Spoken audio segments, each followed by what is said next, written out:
Que Deus em Cristo essa noite Ele possa continuar nos abençoando. A gente está dando continuidade àquele momento em que a gente vai estar falando a respeito. A gente tinha falado a respeito do batismo com o Espírito Santo. E naquela oportunidade, a gente disse que não dava para a gente falar em batismo no Espírito Santo, uma experiência mais aprofundada com o Espírito Santo de Deus, sem antes a gente falar de outros batismos que estão presentes na Bíblia, né? Para a gente poder fazer assim uma separação entre uma coisa e outra, para poder a gente ter uma compreensão maior do que é o batismo com o batismo no Espírito Santo. E a gente tinha falado a respeito de, além do batismo no Espírito Santo, outros 4 batismos. Um era o batismo nas águas, que é o mais popular, né? Todo mundo conhece. O batismo de sofrimento, batismo no corpo de Cristo e o batismo de juízo. E nesse momento, de maneira bem breve e rápida, a gente queria estar falando a respeito de batismo nas águas, de forma bem breve, né, e objetiva, e o batismo de sofrimento ou de provação. Para quem já tem costume de ler Bíblia, né, é um frequentador, uma frequentadora assídua de escola bíblica dominical, já tem mais ou menos uma ideia básica do que é batismo nas águas, então a gente não vai estar falando nenhuma novidade não, né? Então vai ficar mesmo somente para aquele momento a gente saber separar o que é batismo nas águas, batismo no Espírito Santo, e para isso, né? Então, onde nós iremos encontrar batismo nas águas? Capítulo 28 de Mateus, capítulo 28 de Mateus, que vai dizer o seguinte: Mateus 28, Evangelho de Mateus, capítulo 28, que vai dizer o seguinte, 28:19 do Evangelho de Mateus: Portanto, ide e ensinai a todas as nações, batizando-as em nome do Pai, do Filho e do Espírito Santo. E a gente vai para o Evangelho de Marcos, capítulo 16 também. Evangelho de Marcos, capítulo 16. Evangelho de Marcos, capítulo 16. Os últimos versículos que vão dizer o seguinte, o verso 16 do Evangelho de Marcos: Quem crer e for batizado será salvo, mas quem não crer será condenado. Evangelho de Marcos, capítulo 16, verso 16. Então, o que é o batismo nas águas? O batismo nas águas, uma ordenança, algo que foi deixado pela pessoa do Senhor Jesus Cristo, como uma ordenança. E o batismo nas águas, o que ele é? É uma ordenança, né? É um ato simbólico e público que aponta para uma decisão, né, concernente à questão da nossa fé em Jesus Cristo. E ele tem toda uma simbologia com ele. E uma coisa que o batismo nas águas vai simbolizar é o sepultamento da nossa velha criatura, né? Quando você toma aquela decisão de receber Jesus como único e suficiente Salvador, ao participar daquele momento, daquela ordenança do batismo nas águas, você automaticamente, publicamente, você vai estar o quê? Você vai estar afirmando que você foi sepultado como pessoa, né? Um sepultamento de uma forma simbólica. Você está sepultando a sua velha pessoa. E quando você se levanta das águas, você está nascendo como nova criatura, né? Então é interessante que alguém vai fazer a seguinte pergunta: quem pode ser batizado nas águas? Jesus ele vai responder no Evangelho de Marcos, capítulo 16, verso 16, que diz assim: Quem crer e for batizado. Então, qual é o pré-requisito, né? Para quem quer descer as águas, você crê, você já recebeu Jesus como único e suficiente Salvador, você creu, né? Então você está apto para descer as águas. Mas aí vai ficar uma pergunta que é muito legal, qual é? O batismo nas águas, ele salva? Não, o batismo nas águas não salva, né?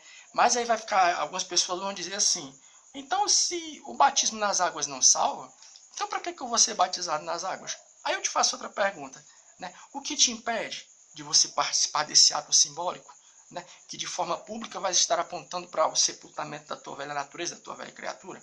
Porque alguém vai perguntar: o batismo nas águas salva? Salva não. Porque quando a gente vai lá para o capítulo 23, o verso 40, as escrituras nos vão mostrar uma pessoa que nem desceu as águas e foi salva, né? O malfeitor, um dos malfeitores que estavam crucificados do lado do Senhor Jesus Cristo. As escrituras nos dizem que ele, naquele momento, creu na pessoa do Senhor Jesus Cristo. E Jesus disse assim: em verdade te digo, hoje mesmo estará comigo no paraíso. As escrituras não dizem que ele desceu à cruz e foi batizado nas águas. Né? Mas aí alguém pergunta, então se o batismo não salva, para que eu vou participar deste momento, deste ato simbólico? A gente faz outra pergunta. O que te impede de você participar disso? Se você já creu, se você já creu no teu coração, aí vai ficar somente uma coisa para ficar bem definida, né? Por que as pessoas que fazem parte do chamado ramo cristão evangélico não batiza criança? A gente vai ser bem lógico aqui, né? Porque o texto diz o quê? Tem que crer. Uma criança não acredita em nada. Então, para que você venha estar em condição de descer as águas, você tem que crer. Uma criança não acredita em nada. Uma criança não tem condição de chegar e confessar Jesus no sentido de quê? De dizer assim, eu quero receber Jesus na minha vida. Por quê? Porque uma criança não tem consciência. Então é por isso que nós, que fazemos parte desse chamado ramo evangélico, nós optamos por crer nisso, né? Jesus disse isso. Aquele que crê e for batizado será salvo. Se uma criança não pode crer, ela não acredita, então uma criança não tem essa necessidade de participar dessa ordenança, desse ato público de confissão na fé na pessoa do Senhor Jesus Cristo. Né? E qual é o outro batismo? Né? Que é muito interessante. Vai ser o chamado batismo de sofrimento.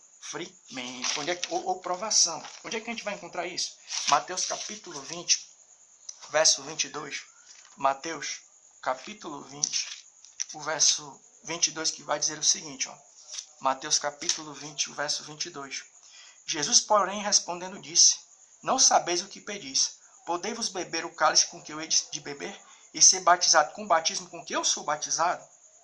Olha, o verso 22 do capítulo 20 do Evangelho de Mateus. Repetindo aqui, ó. Jesus, porém, respondendo, disse, não sabeis o que pedis. Podei-vos beber o cálice que eu hei de beber e ser batizado com o batismo com que eu sou batizado? Né?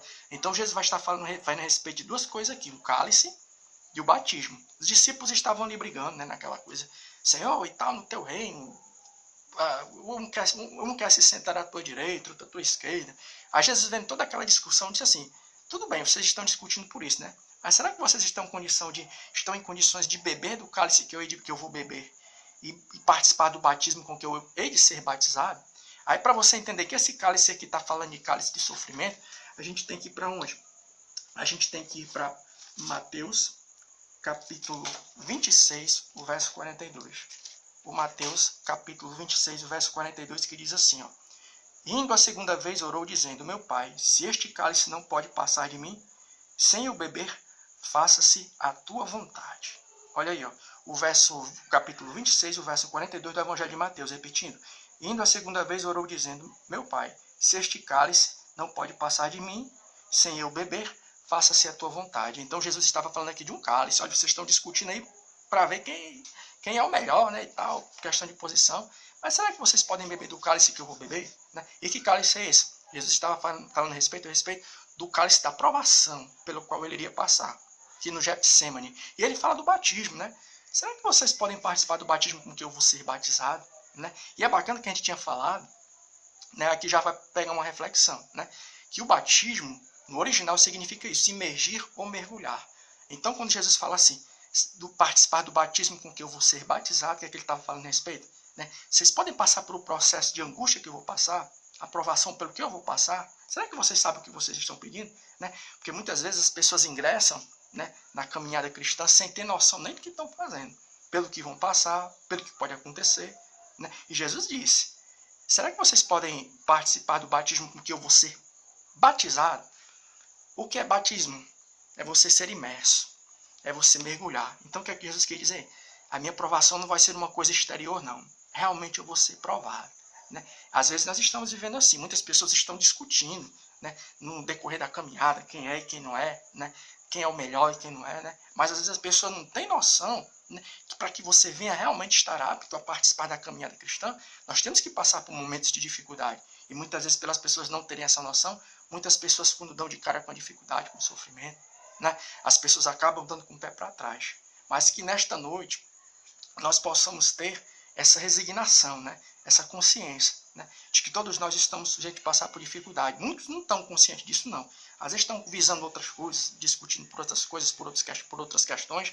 Né? Jesus disse, vocês estão aí batendo boca por uma coisa e por outra. Mas será que vocês estão em condição de beber do cálice que eu vou beber e participar do batismo que eu vou ser batizado? Né? Batismo significa o quê? Você mergulhar, você ser imerso. Então o que é que Jesus quer dizer? a minha provação não vai ser uma coisa exterior, não. Realmente eu vou participar de um momento de provação. Mas que nessa noite nós possamos estar em condição, né, de que no momento da provação chegar até a minha e a tua vida, nós não venhamos arredar com o pé para trás, não. Mas que nós possamos estar tomados pelo Espírito Santo de Deus e participar dos nossos, não somente dos momentos de comemoração, mas também saber guardar a nossa fé, mesmo diante dos momentos de luta e provação, né? E que Deus em Cristo ele continue abençoando a minha e a tua noite, em o nome de Jesus. Amém.